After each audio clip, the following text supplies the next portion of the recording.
श्री स्वामी समर्थ जय जय स्वामी समर्थ श्री स्वामी समर्थ जय जय स्वामी समर्थ श्री स्वामी समर्थ महाराजांच्या नामस्मरणाने आजच्या व्हिडिओला सुरुवात करूया। शुभ दुपार तुम्हा सगळ्यांना। कसे आहात तुम्ही सगळे? आशा व्यक्त करते स्वस्त असाल, मस्त असाल, स्वामींच्या सेवेमध्ये रममाण असाल।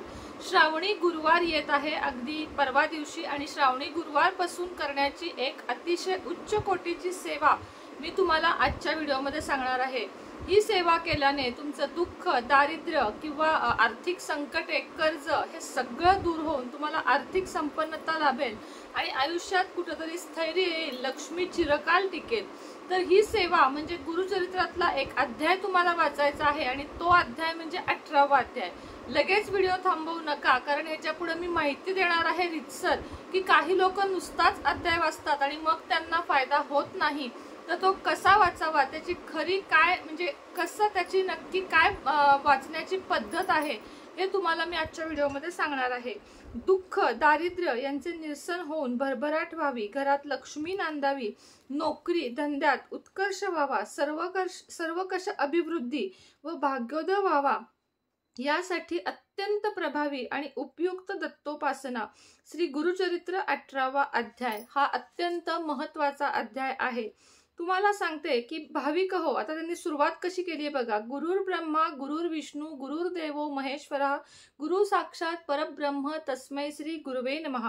भाविक हो, अत्रि अनुसुयानंदन भगवान दत्तात्रय म्हणजे गुरु परंपराचे मूळपीठ, त्रिदेवांचे एकत्रित केंद्रीभूत सामर्थ्य, कृपेचा अक्षय स्त्रोत, वरदानांचे भांडार, त्यांच्या अचिंत्य पुण्यप्रभाव समस्त विश्वाला अंतर्बाह्य व्यापून आहे। ते स्मर्तृगामी आहेत, शुद्ध भक्तीला वश होणारे आहेत, शीघ्र प्रसन्न होणारे आहेत।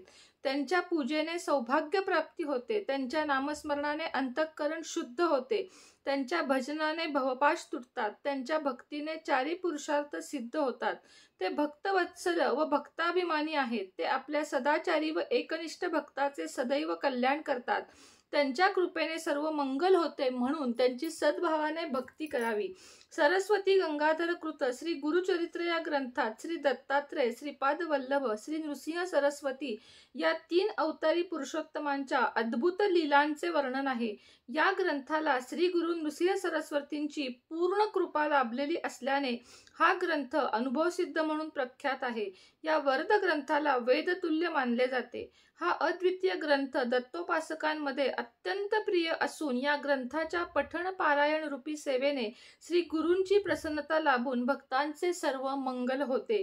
18व्या अध्यायाची फलश्रुती। श्री गुरूंच्या चरणी दृढतर विश्वास व अतूट श्रद्धा ठेवून श्री गुरुचरित्र ग्रंथातील 18व्या अध्यायाचे 6 महिने नियमपूर्वक नित्य पठन केल्यास आर्थिक अडचणी दूर होतील, दारिद्र्याचे संपूर्णपणे निरसन होईल, श्री गुरूंच्या कृपा प्रसादाने नोकरी मिळेल, धंद्यात यश मिळेल, अर्थप्राप्तीचा सुयोग्य मार्ग मिळेल, लक्ष्मी स्थिर राहील, घरात सुख, शांती, समाधान आणि समृद्धी नांदेल, कल्याण होईल, कर्जमुक्ती होईल, घरात चोरी होणार नाही। 18व्या अध्यायाच्या उपासनेविषयी काही मार्गदर्शक सूचना। उपासनेचा कालावधी किमान 6 महिने, गुरुवारी प्रारंभ करावा। ही उपासना 12 वर्षांवरील कोणत्याही व्यक्तीने करावी।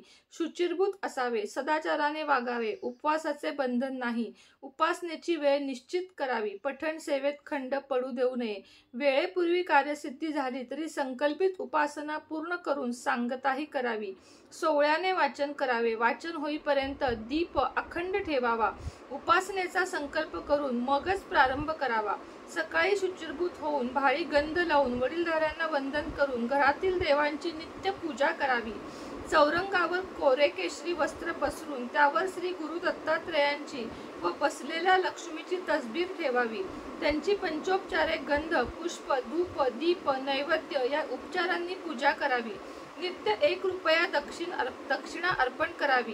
6 महिन्यात जमा झालेली सर्व दक्षिणा सांगता झाल्यावर दत्त मंदिरातील दानपेटीत टाकावी।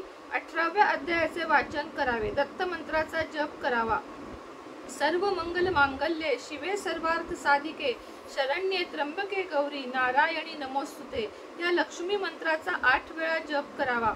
आरती व मंत्रपुष्प म्हणून झाल्यावर दत्तप्रभूंना व महालक्ष्मीला आर्थिक परिस्थिती सुधारावी म्हणून नम्र विनंती करावी। सायंकाळी स्नान करून श्री दत्तात्रेयांना महालक्ष्मीला धूप दीप दाखवून नमस्कार करावा।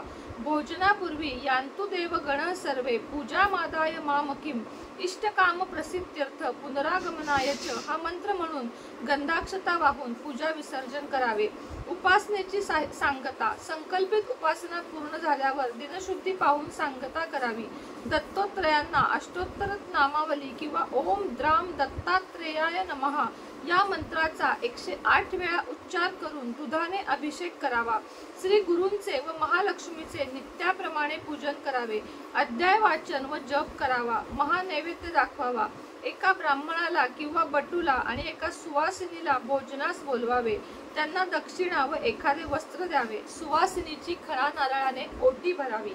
आता एक तुम्हाला छोटासा त्यातली अनुभव सांगते। ब्राह्मणाचे दारिद्र्य घालवले।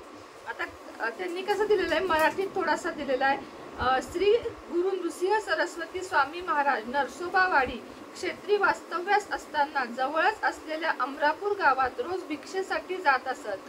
तेथे एक वेदाभ्यासी गरीब ब्राह्मण राहत असे। तो कर्ममार्गी होता। कोरडी भिक्षा मागून त्यावर स्वतःचा व कुटुंबाचा उदरनिर्वाह करायचा। त्याच्या अंगणात गेवड्याचा एक वेल होता। त्याला पुष्कळ शेंगा यायच्या। एखाद्या वेळी भिक्षा मिळाली नाही तर तो ब्राह्मण गेवड्याच्या शेंगावरच गुजराण करायचा। अशा प्रकारे विपन्नावस्था असूनही तो घरी आलेल्या अतिथींचा नीट पाहुणचार करायचा। एके दिवशी श्री गुरु त्यांच्या घरी भिक्षेसाठी गेले असता त्या ब्राह्मणाने त्यांचे प्रेमाने स्वागत केले। त्यांची पूजा केली। त्यांना भात व गेवड्याच्या शेंगाची भाजी खाऊ घातली। त्याच्या आतिथ्याने प्रसन्न झालेल्या श्री गुरूंनी त्याला तुझ्या दारिद्र्याचे निरसन होईल, तुझ्या घरी लक्ष्मी अखंड नांदेल असा आशीर्वाद दिला। मग ते घराबाहेर आले आणि तेथे लावलेल्या गेवड्याचा वेल समूळ उपटून निघून गेले। ते पाहून ब्राह्मणाच्या पत्नीला अतिशय वाईट वाटले। श्री गुरूंनी आमचे अन्न तोडले असे म्हणून ती रडू लागली। तेव्हा वेल उद्ध्वस्त करण्यात श्री गुरूंचा नक्कीच काहीतरी हेतू असला पाहिजे असे म्हणून त्याने पत्नीची समजूत काढली। वेल गोळा करून वाहत्या पाण्यात टाकला। त्याचे मूळ खोलवर गेले होते, तेही काढून टाकावे म्हणून तो जमीन खणू लागला तर काय आश्चर्य, त्याला जमिनीत पुरलेला द्रव्य घट सापडला। ते पाहून ब्राह्मणाला व त्याच्या पत्नीला अपार आनंद झाला। त्या दोघांनी संगमावर जाऊन श्री गुरूंचे दर्शन घेतले व सर्व हकीकत सांगून त्यांचा जय जयकार केला। अशा प्रकारे श्री गुरूंच्या कृपेने त्या ब्राह्मणाचे दैन्य सरले। तो सुखाने कालक्रमणा करू लागला। अशी ही छोटीशी कहाणी होती। 18वा अध्याय बघा, असा छोटासा अध्याय तुम्हाला मिळतो। 14वा सुद्धा वाचा।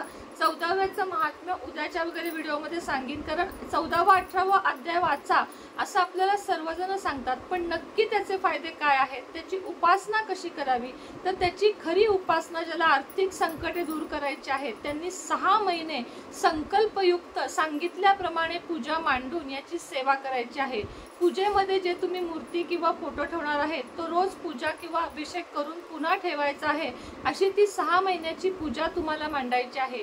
6 महिन्यातले पिरियडचे, सुतकाचे, सोयऱ्याचे दिवस वजा करून एकूण 6 महिने म्हणजे 180 दिवस ही सेवा आपल्याकडून घडली पाहिजे। याच्या नक्कीच सगळ्यांनी हे घ्यावा। म्हणजे तुम्ही समजा गावाला गेलात तेवढे दिवस सोडून द्या, आलात की पुन्हा करा, असे 6 महिने तुम्हाला करायचे आहे। बाकी हे करत असेपर्यंत तुम्हाला मांसाहार वर्ज्य करायचा आहे। ब्रह्मचर्याच्या पालनाची अट नाही, मात्र मांसाहार, मद्यपान हे वर्ज्य करायचे आहे। व्यसन वर्ज्य करायचे आहे। नीतिमत्ता चांगली ठेवायची आहे। कर्म चांगले ठेवायचे आहेत। बुद्धी स्थिर ठेवायची आहे। कलह करायचे नाही आहेत। या सगळ्या जर तुम्ही सेवा आत्ता सांगितल्याप्रमाणे सेवा ही केलीत 18व्या अध्यायाची, तर तुम्हाला 100% नाही 1,00,000% सांगते तुमची आर्थिक संकटे दूर होऊन तुम्हाला सगळं काही तुमच्या घरात मांगल्य घडेल। आता जाता जाता तुम्हाला एक वस्तू दाखवते जी मी कस्टमाइज करून घेतलेली आहे आणि खूप विचार करून। हे बघा, ही वास्तू पेटी आहे। याला वास्तू निवारण पेटी असे म्हणतात। याच्यामध्ये 50 वस्तूंचा वापर आहे आणि त्या सगळ्या वस्तू अशा आहेत की तुम्हाला आयुष्यामध्ये त्या पुढे आणणार म्हणजे आणणार। वनस्पती, शंख, कुबेर किल्ली, लघु नारळ असे अनेक गोष्टी, गोमती चक्र, शंख, वनस्पती, कनकधारा यंत्र, अशा प्रकारचे यंत्र, वास्तुदोष निवारण यंत्र, सुख समृद्धी यंत्र आणि महालक्ष्मी कष्ट यंत्र असे यंत्र यामध्ये आहेत। हा मी पीस एकच मागवला आहे, कुठल्या तरी एकाच भाग्यवानाला हा पीस मिळेल। याची किंमत 4500 रुपये आहे, कारण हा तेवढाच चांगला आहे। म्हणजे ह्याचा वापर घरामध्ये पूर्व पश्चिम दिशेला तुम्ही लावला, पुन्हा दाखवते हे बघा, बघून घ्या। घरामध्ये पूर्व पश्चिम दिशेला तुम्ही ही फ्रेम लावली तर तुमच्या घरात धनाचा ओघ येईल आणि सततचे धन येत राहील। त्याचप्रमाणे वास्तुदोष निवारण यंत्र, तुमच्या घरात कुठेही वास्तूमध्ये दोष असेल तर घरातल्या हॉलच्या समोरच्याच भिंतीला बरोबर तुम्हाला हा पकुवा म्हणजेच वास्तुदोष निवारण यंत्र लावायचे आहे। याच्यामुळे घरातील कुठलाही वास्तुदोष भाड्याच्या किंवा स्वतःच्या घरातला निघून जाईल। त्याचप्रमाणे इवल आय म्हणजेच घरात नजर लागू नये म्हणून घरातल्या समोरच्या भिंतीवर लावण्याचा इवल आय सुद्धा आपल्याकडे उपलब्ध आहे। तोही घरात आवर्जून लावावा, म्हणजे तुमच्या घरामध्ये कोणतेही संकट असेल ते त्याच्यावर ते घेईल आणि तुमच्या घरामध्ये सगळे काही मांगल्य होईल। हॉलमध्ये श्री दत्तगुरूंचा किंवा स्वामींचा फोटो, मूर्ती काही ना काही स्थापन करायला विसरू नका, कारण तुम्हाला याच्यामुळे बाहेरची बाधा, करणी, नजर काहीही लागणार नाही। आजचा व्हिडिओ थोडासा मोठा झाला त्याबद्दल माफी असावी, मात्र माहिती पूर्ण देणे गरजेचे आहे म्हणून व्हिडिओ थोडासा मोठा झाला। आत्ताच्या व्हिडिओमध्ये इतकीच माहिती होती। पुन्हा भेटेन संध्याकाळच्या व्हिडिओ सोबत। संध्याकाळचा लाईव्ह घेणार आहे आज मी अगरबत्त्यांसाठी खास लाईव्ह, कारण गौरी गणपती जवळ आलेले आहेत। सगळ्यांपर्यंत मला अगरबत्त्या पोचवायच्या आहेत, बांबुलेस आहेत, इतर सुद्धा आहेत, धूप आहेत, खूप सुंदर व्हरायटी आलेली आहे। तर संध्याकाळी बरोबर 7 वाजता लाईव्हला भेटूया। तोपर्यंत तुम्हा सगळ्यांना श्री स्वामी समर्थ।